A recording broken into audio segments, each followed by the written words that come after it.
Rap ഗായകൻ വേടന്റെ ഗാനം കാലിക്കറ്റ് സർവകലാശാല പാഠ്യവിഷയത്തിൽ ഉൾപ്പെടുത്തി.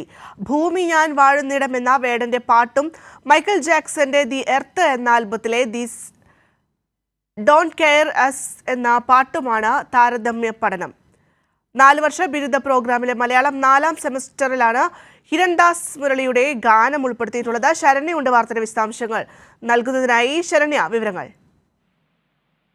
ഭദ്ര കാലിക്കറ്റ് സർവകലാശാല 4ാം വർഷ ബിരുദ പ്രോഗ്രാമിലാണ് മലയാളം 4ാം സെമസ്റ്ററിലാണ് വേടന്റെ പുതിയ പാട്ട് ഉൾപ്പെടുത്തിയിട്ടുള്ളത്. കലാപഠനം, സംസ്കാര പഠനം എന്ന ഒരു വിഷയത്തിലേക്ക് താരതമ്യ പഠനത്തിന്റെ സാധ്യതകൾ എന്ന നിലയിലാണ് ഇപ്പോൾ വേടന്റെ പാട്ട് പഠിക്കേണ്ടത്. അതുപോലെ തന്നെ അമേരിക്കൻ റാപ്പ് സംഗീതവും മലയാളത്തിന്റെ റാപ്പ് സംഗീതവുമായുള്ള താരതമ്യ പഠനം കൂടി ഇവിടെ നടക്കും.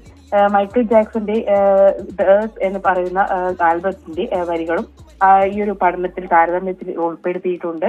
അതിനോടൊപ്പം തന്നെയാണ് ഇപ്പോൾ വേടന്റെ പാട്ട് കൂടി ഉൾപ്പെടുത്തിയിട്ടുള്ളത്. ഈ 2 പാട്ടുകളുടെയും വീഡിയോ ലിങ്കാണ് ഇപ്പോൾ പാഠ്യ വിഷയം എന്ന രീതിയിൽ നൽകിയിട്ടുള്ളത്. എന്നാൽ എല്ലാ വിദ്യാർത്ഥികൾക്കും ഇത് പഠിക്കേണ്ടതില്ല. വേടന്റെ പാട്ടിനൊപ്പം മറ്റ് ഓപ്ഷൻസ് കൂടി നൽകിയിട്ടുണ്ട്. താരതമ്യമുള്ള കുട്ടികൾക്ക് വേടന്റെ പാട്ട് താരതമ്യ പഠനത്തിനായി ഉപയോഗിക്കാം എന്നു കൂടിയാണ് ഇപ്പോൾ സർവകലാശാല അറിയിച്ചിട്ടുള്ളത്. ഭദ്ര.